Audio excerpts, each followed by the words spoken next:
जाने प्रभु या तुम जानो।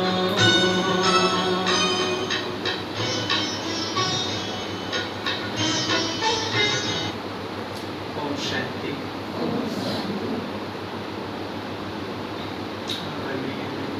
इशारा हुआ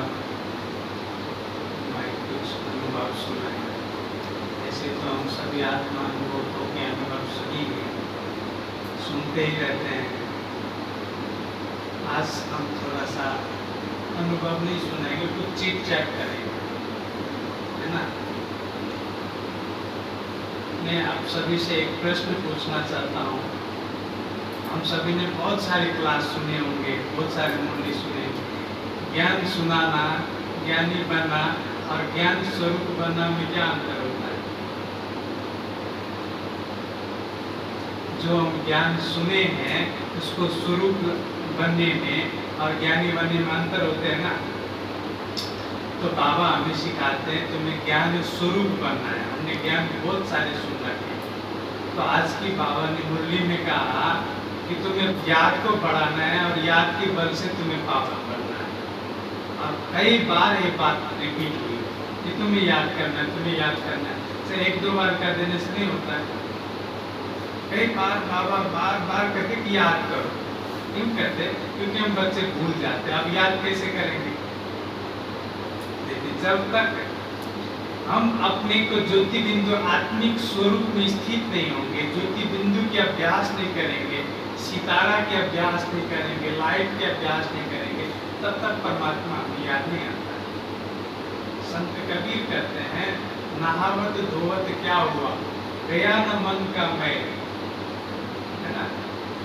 नहावत धोवत क्या हुआ, गया न मन का मैल, नींद जल में रहे धोवत बास न जाए। भैया, धोवत बास न जाए ना। हम रोज मुरली सुनते रहे और हमारा मन का मैल ही न जाए तो क्या हुआ? जैसे नींद मन मछली जल में रहता है, उसको कितना भी धुलाई करो उसका बास जाता है, उसका जो गंध होता है वो जाता है। हम उसके तरह तो नहीं है। हम जरा गहराई में जाकर चेक करें कि हमारे अंदर जो कमी है, कमजोरी है, उसमें कितना नवीनता। इतनी सालों से हम क्लास कर रहे हैं तो हमारे में क्या नवीनता है ना। एक मैंने गीत सुना था कि नहाने हरिद्वार काशी गया, तन को धोया मगर मन को धोया नहीं, बाकी गंगा नहाने से क्या फायदा।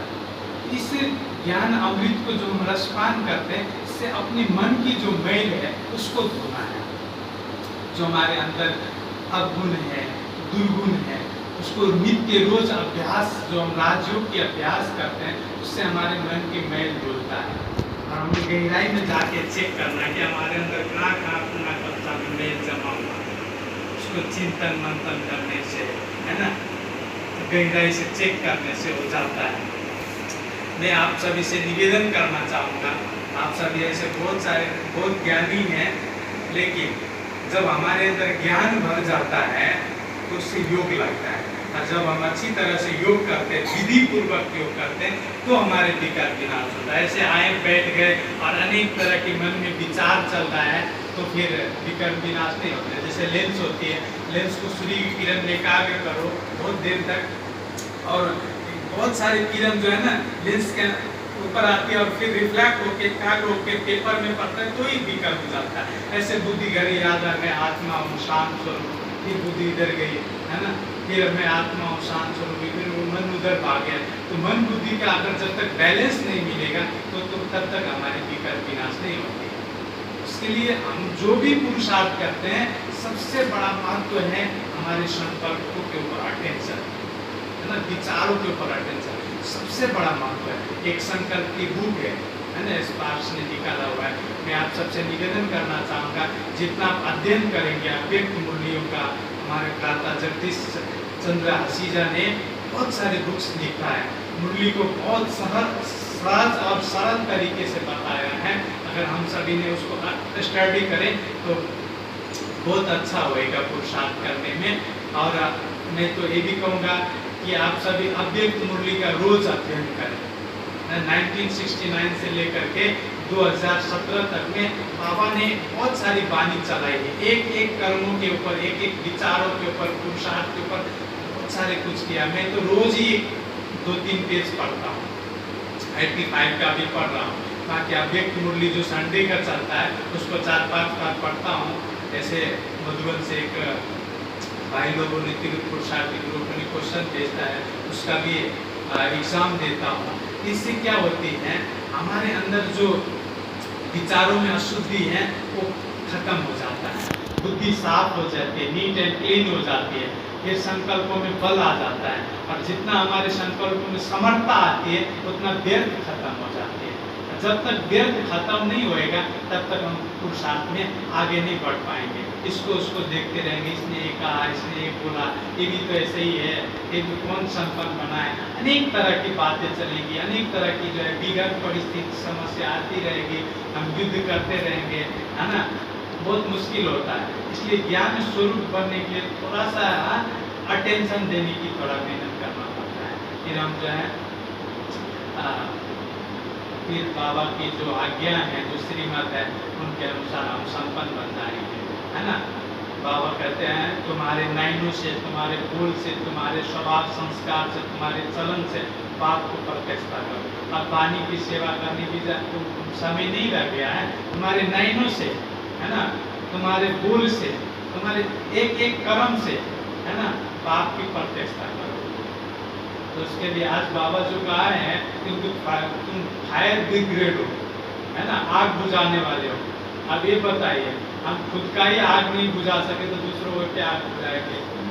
हमारे अंदर जो वासना की धधकती हुई आग है ना, उसको जब तक हम नहीं बुझा पाए तो दूसरों को क्या बुझा पाएंगे? अभी जो वायु चल रहा है ना, हवा, उसमें एक वासना है, अन्न भी पतित है, वायु भी पतित है, चारों ओर, है ना, लोग अशुद्ध संकल्प वायुमंडल में फैला रहे हैं।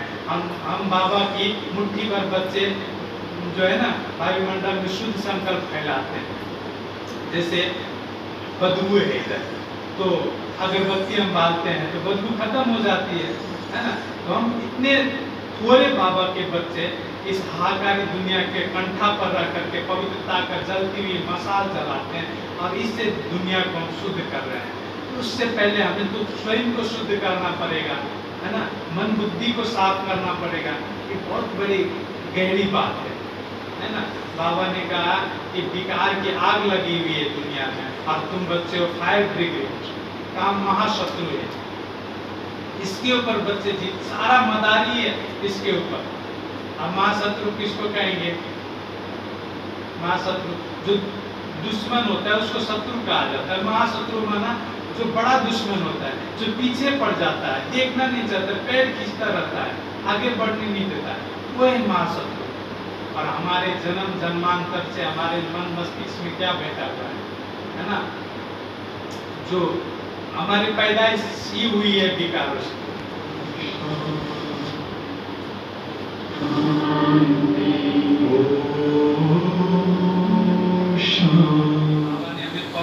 के अनेक मुरली चलाई। 2003 में एक मुरली चलाई थी, सभी सेंटर्स में लगी हुई हैं। तो ब्राह्मण माना ही पवित्र आत्मा, आप पवित्रता का कोई कार्य होता भी है तो यह महा पाप है। ऐसे नहीं समझना थोड़ा बहुत तो चलता ही है, थोड़ा बहुत तो चलेगा ही नहीं, नवीनता ही पवित्रता की है। इसलिए इस बात में हल्के नहीं होना, चाहे कोई भी हो, चाहे कुमार हो, चाहे कुमारी हो, चाहे गृहस्थी हो, चाहे घर में हो, चाहे सेंटर पर हो, चाहे मधुबन में हो, कहाँ भी हो, इस बात में हल्के नहीं होना, है ना।